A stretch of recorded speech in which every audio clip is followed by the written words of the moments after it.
Hello guys, इस video में हम बात करने वाले हैं कि मेरी लॉ जर्नी के बारे में। हमने अभी लॉ की पढ़ाई करना स्टार्ट किया है क्योंकि मैं चाहता हूँ कि इलाहाबाद यूनिवर्सिटी का एंट्रेंस एग्ज़ाम निकाल करके एडमिशन ले लूँ एलएलबी करने के लिए, ठीक है। और मैं इसमें अभी तक एक बुक पढ़ रहा हूँ जो कि मतलब लॉ के ऊपर है, लॉ के एक लॉयर ने ही लिखी हुई है। और ये बुक से मैं जानकारी लेने की कोशिश कर रहा हूँ, जितनी मैं जानकारी मतलब एक एज अ नॉन लॉयर ले सकूँ, बिकॉज मैं अभी तो लॉ की जानकारी मुझे उतनी है नहीं क्योंकि शुरुआत किया हूँ। तो मैं डायरेक्टली अगर लॉ की बुक्स पढ़ूंगा तो मुझे शायद समझ में ना आए, इसलिए मैंने एक ऐसी बुक एक लॉयर से मतलब पूछी कि अगर मुझे बता दो कि एक ऐसी बुक हो जो बिगनर्स को समझ में आए। पूरी तो तरीके से कोई बुक समझ में नहीं आ सकती है। तो मैंने उनसे जब ये पूछा तो उन्होंने मुझे ये बुक इस ये बुक आपको शायद दिख रही होगी, 10 जजमेंट्स दैट चेंज इंडिया, जिया मोदी, ठीक है।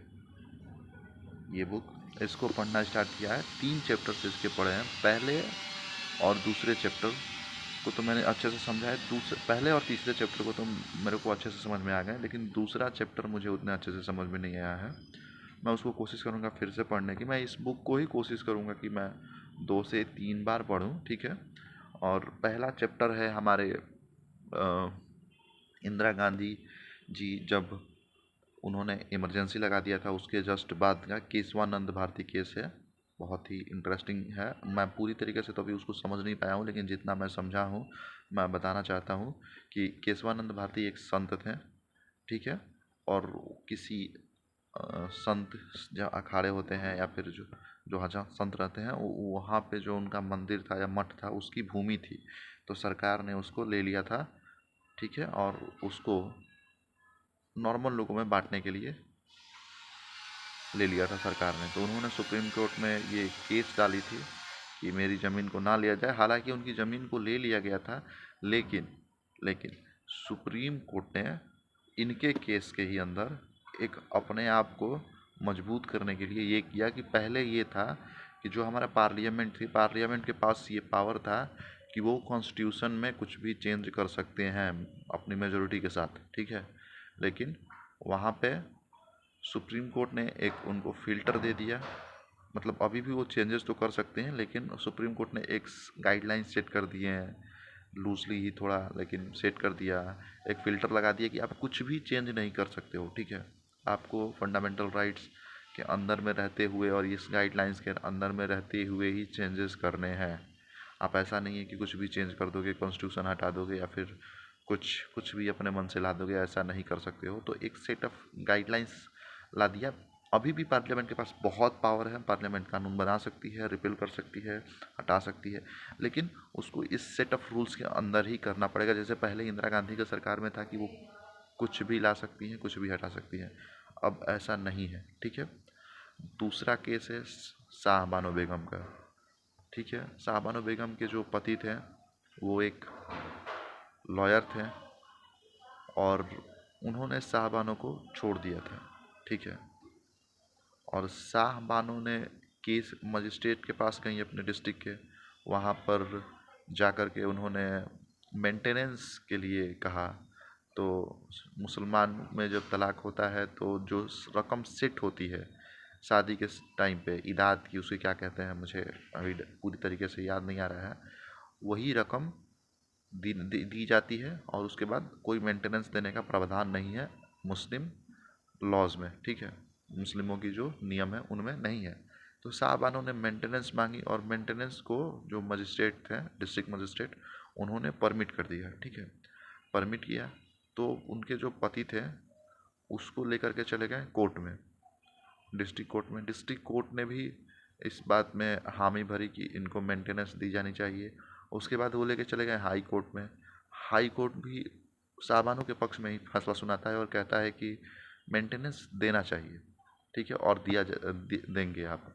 तो वो क्या करते हैं, उनके पति उस केस को लेके चले जाते हैं सुप्रीम कोर्ट में। और सुप्रीम कोर्ट भी कहता है कि जो हाई कोर्ट जो फैसला सुनाया है वो सही है और आपको मेंटेनेंस देना पड़ेगा, ठीक है। ये फैसला आता है उस समय राजीव गांधी की सरकार होती है। राजीव गांधी की सरकार समर्थन करती है इस फैसले की शुरुआत में, लेकिन मुस्लिमों को, जो कट्टरपंथी मुस्लिम हैं, जो मुस्लिम में ऐसे मुस्लिम हैं जो इस्लाम को बहुत कंजर्वेटिव मुस्लिम्स हैं, उन्होंने कंजर्वेटिव मुस्लिम्स, कट्टरपंथी कहना शायद गलत भी हो सकता है, लेकिन कंजर्वेटिव मुस्लिम्स ने ये, उनको लगा कि ये हमारे धर्म में हस्तक्षेप है, और जो हिंदू थे, कंजर्वेटिव हिंदू, उनको लगा कि नहीं, सबके लिए नियम एक होना चाहिए, तो साहबानों को पक्ष में आ गए। जो फेमिनिज्म वाले महिलाएं थी मुस्लिम पक्ष में, वो भी साहबानों के पक्ष में थी। कुछ मुस्लिम लोग भी थे, वो भी साहबानों के पक्ष में थे, लेकिन बहुत इनकी जो नंबर थी वो कम पड़ गई एज उन लोगों की जो उनके पति के समर्थन में आकर के नारे लगाने लगे, प्रोटेस्ट करने लगे इन लोगों के। तो यहाँ पे राजीव गांधी की सरकार प्रेशर में आ जाती है, और उन्होंने पार्लियामेंट में ये मुस्लिम वुमेन एक्ट ला देती है, और मुस्लिम वुमेन एक्ट की वजह से साहबानों का जो मेंटेनेंस मिलना था वो नहीं मिलता है उनको। उन्होंने सारी जगह से केस जीत चुकी थी, फिर भी उनको मेंटेनेंस नहीं मिलता है, क्योंकि राजीव गांधी की सरकार एक कानून ला देती है अपने वोट बैंक को बचाने के लिए। ठीक है, और उसके बाद ये केस समाप्त हो जाता है। लेकिन आगे चल के मुस्लिम वुमेन्स को भी सुप्रीम कोर्ट ने मेंटेनेंस दिलवाना स्टार्ट कर दिया। मुस्लिम वुमेन एक्ट को भी सुप्रीम कोर्ट ने इस तरह से इंटरप्रेट किया कि उसकी भी मदद से मुस्लिम वुमेन्स को वो मेंटेनेंस दिलवा सके। ठीक है, या सीआरपीसी की भी मदद से दिलवा सके। तो मुस्लिम वुमेन्स के पास दो राइट हो गए। लेकिन शाहबानो जिन्होंने जो सारा केस वो जीत गई थी, उनको नहीं मिला था मेंटेनेंस। राजीव गांधी की सरकार ने उस समय दबाव में ऐसा कदम उठाया था। तो ये पहला चैप्टर, और ये शाहबानो केस का मैंने तीसरा चैप्टर, पहला चैप्टर केशवानंद भारती जी का बताया। दूसरा चैप्टर मुझे उतने अच्छे से समझ में नहीं आया है, मेनका गांधी के ऊपर था, मुझे उतने अच्छे से समझ में नहीं आया। तो मैं कोशिश करूँगा कि मैं पढ़ूँ, जब समझ में आए तो मैं आप सबको बताने की कोशिश करूँगा। अभी और मैं जो कर रहा हूँ अपने लॉ की प्रिपरेशन में, वो ये कर रहा हूँ कि मैं अभी PW लॉ वाला करके एक चैनल है, उस पर एक कॉन्स्टिट्यूशन का 6 घंटे के 10 मिनट के आसपास का एक वीडियो है। उस वीडियो को भी मैं देख रहा हूँ, उसमें से नोट्स बनाने की कोशिश कर रहा हूँ, और उससे समझने की कोशिश कर रहा हूँ कॉन्स्टिट्यूशन को।